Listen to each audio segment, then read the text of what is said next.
Bienvenue dans la Radio des Villages saison 2. La Radio des Villages, c'est notre rendez-vous incontournable pour aller à la rencontre des villages, des hameaux de la vallée de Chamonix et pour aller à votre rencontre, vous, les acteurs de la culture et du patrimoine. On remercie le service culturel de la Comcom de nous soutenir pour proposer cette émission.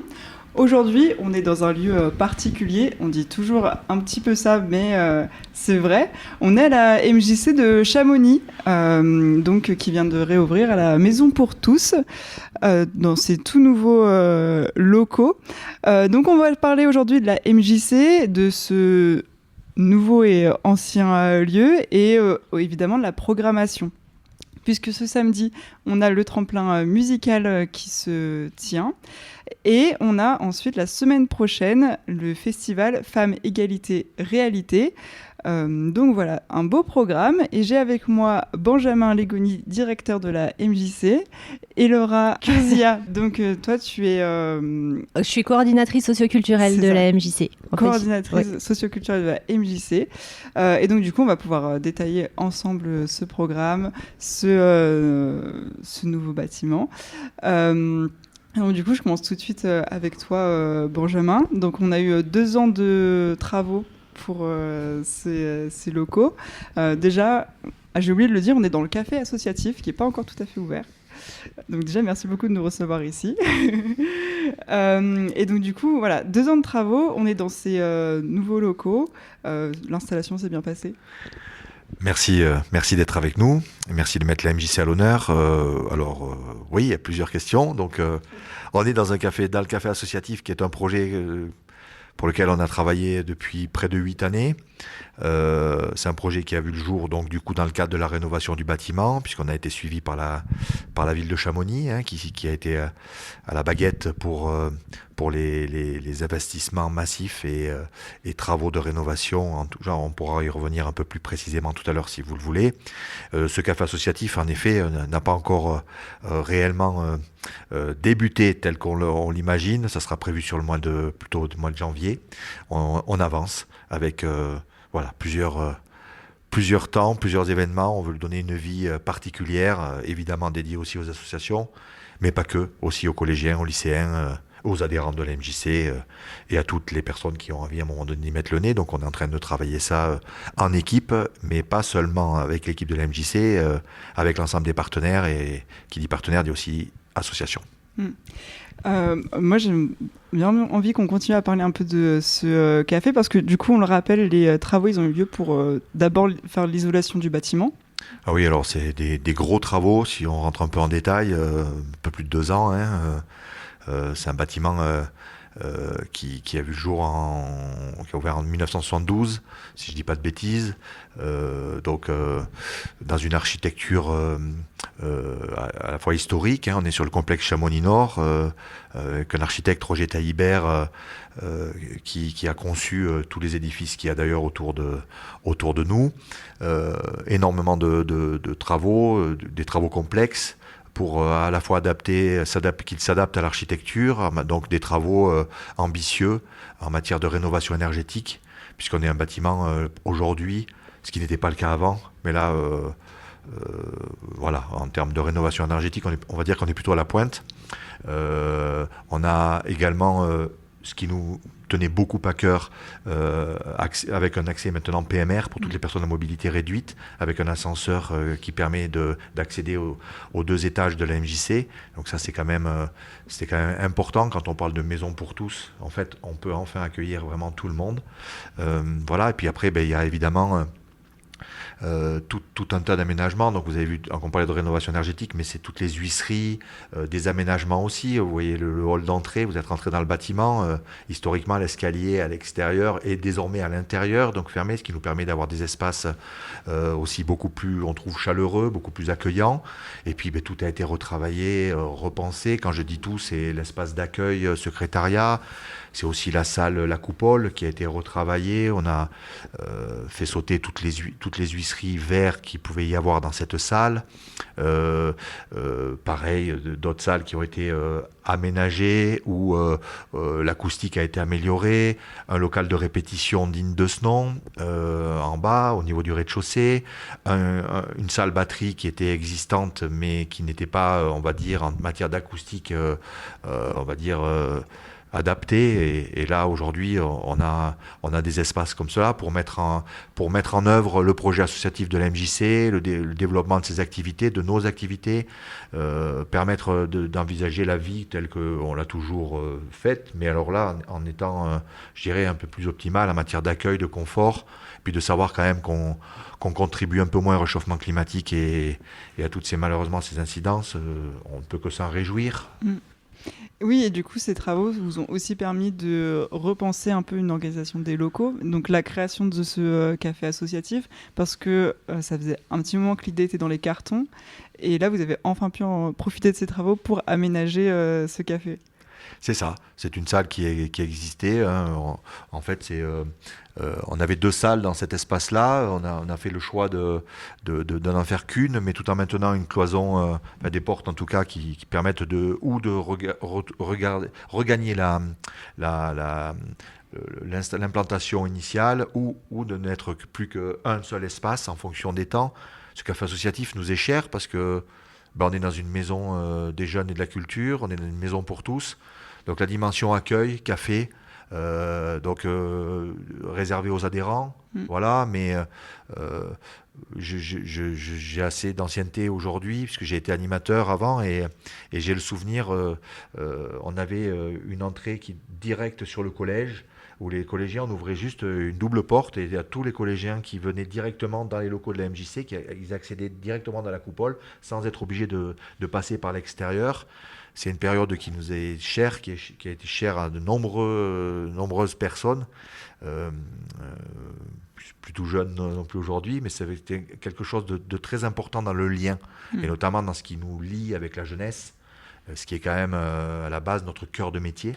Et donc c'était essentiel pour nous d'essayer de retrouver cette notion un peu d'espace non mercantile, on le précise, puisque la MJC est une association d'éducation populaire à but non lucratif, mais bien un lieu de convivialité, d'échange, de confort, où on peut boire un petit coup sans prétention.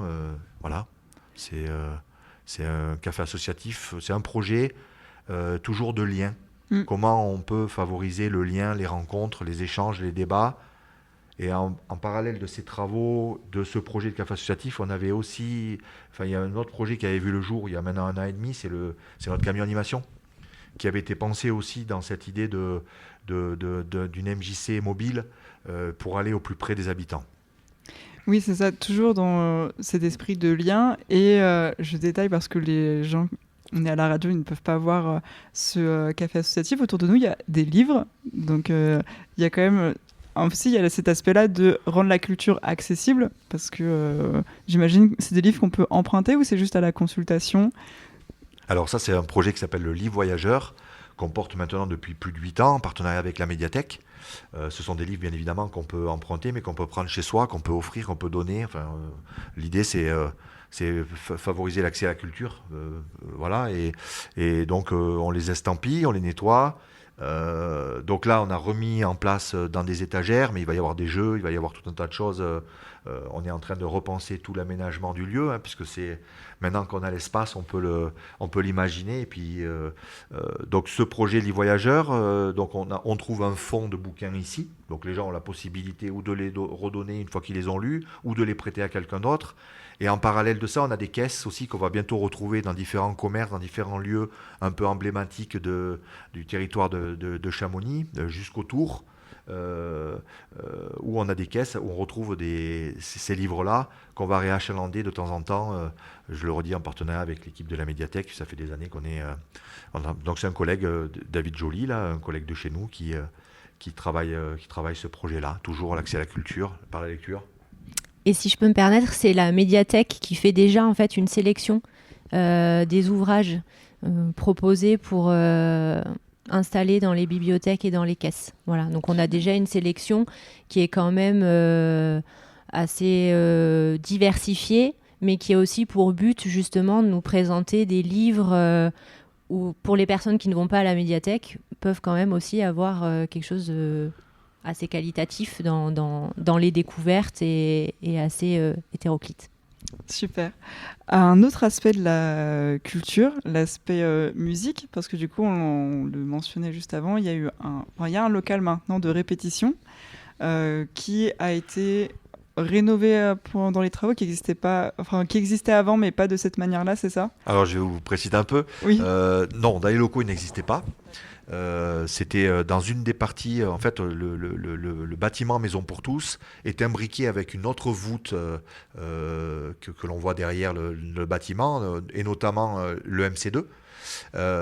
Et dans une des parties donc, de l'EMC2, il y avait une partie qui était imbriquée dans les locaux de la Maison pour tous, et dans cette partie-là, il y avait la crèche, il y a pas si longtemps que ça.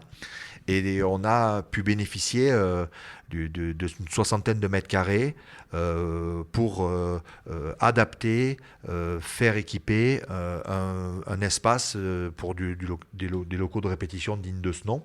En parallèle de ça, depuis de très nombreuses années, la MJC accompagne les musiques actuelles, puisqu'on a également un autre local de répétition sur le local Elbronner, qui fonctionne aussi toujours. Donc voilà, c'est un travail de près de 20 ans maintenant d'accompagnement des groupes de musique, quels qu'ils soient.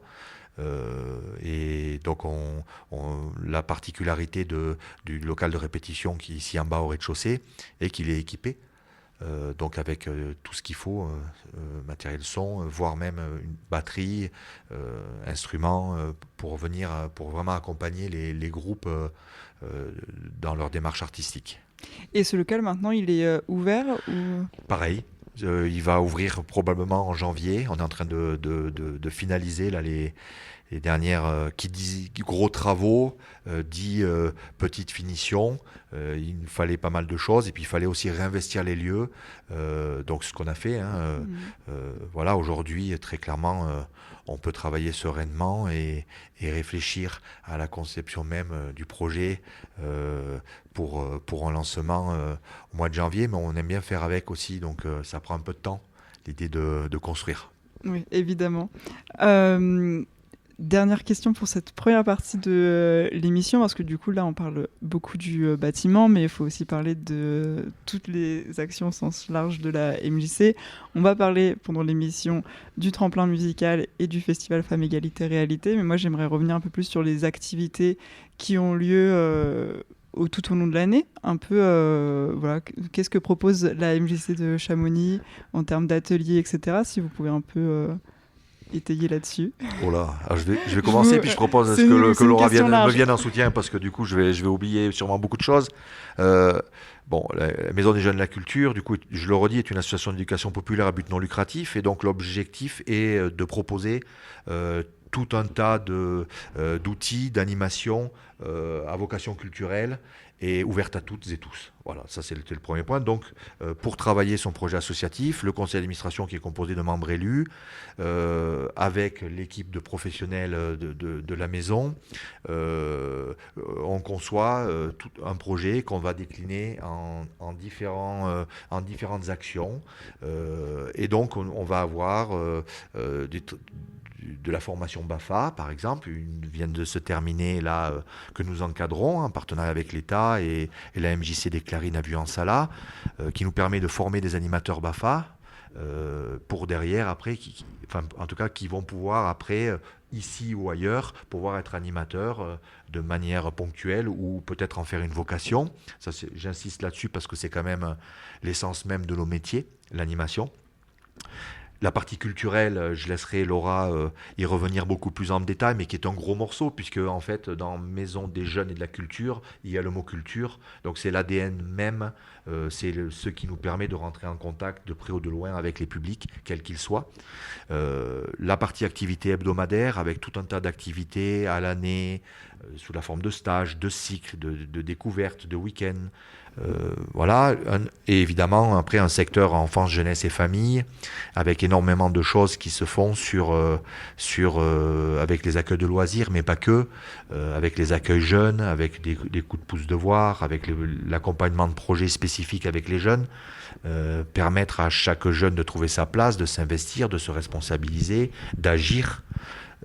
Voilà, et puis autour de tout ça, il y a aussi donc les séjours, il y a des médiations scolaires. Nous travaillons beaucoup avec les établissements scolaires, en nous appuyant à la fois sur des programmes, mais aussi sur ce qui nous semble être, nous, indispensable, la lutte contre les discriminations, la sensibilisation, le questionnement sur le monde.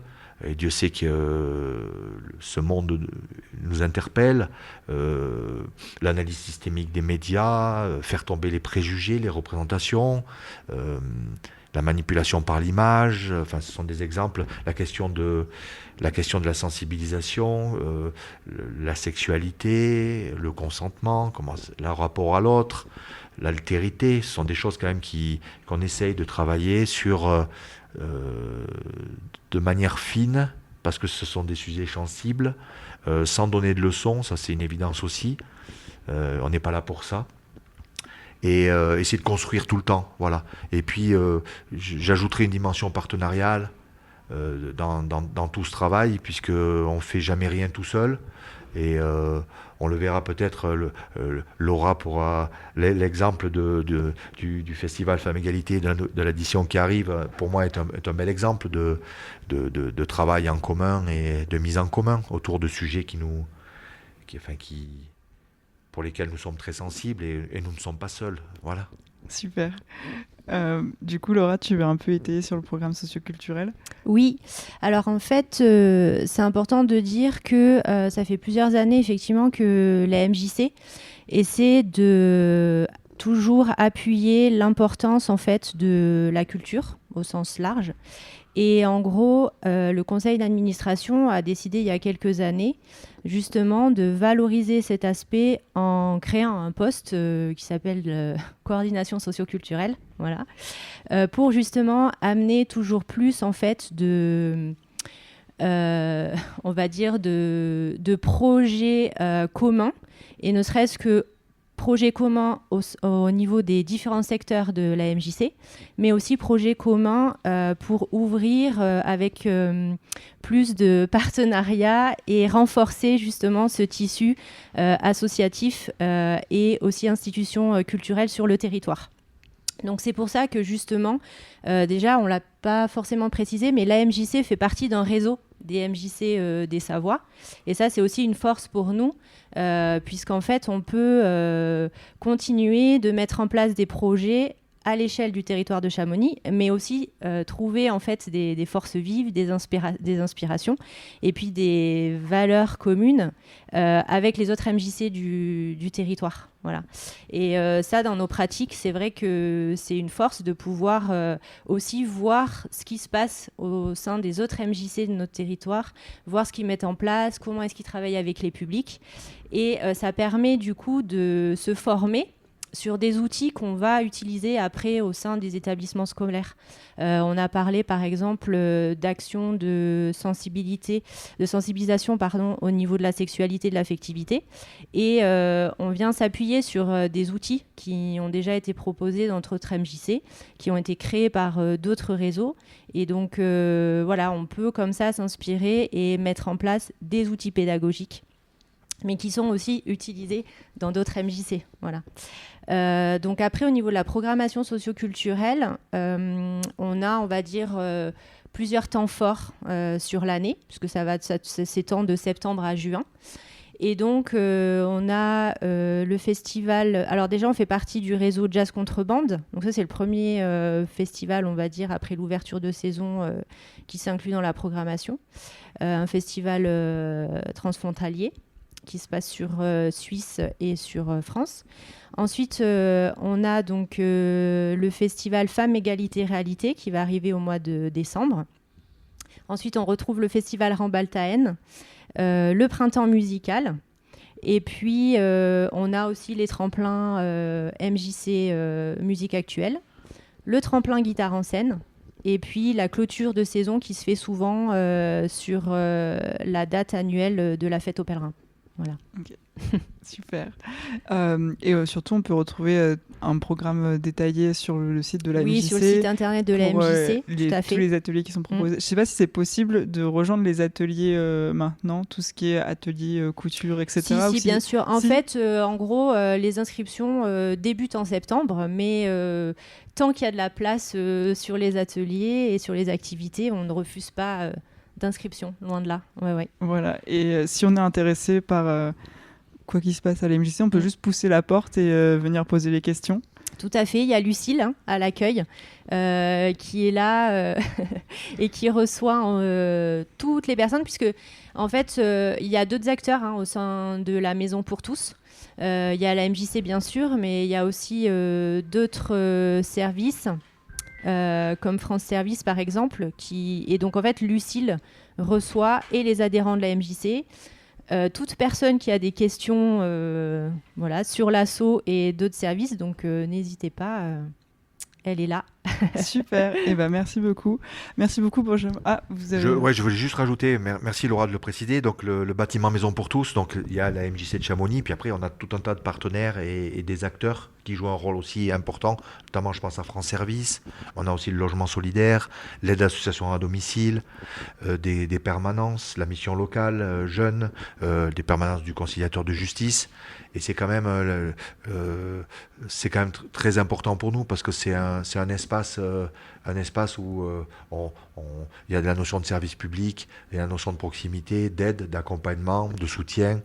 Et je pense qu'en plein cœur de Chamonix, c'est essentiel aujourd'hui.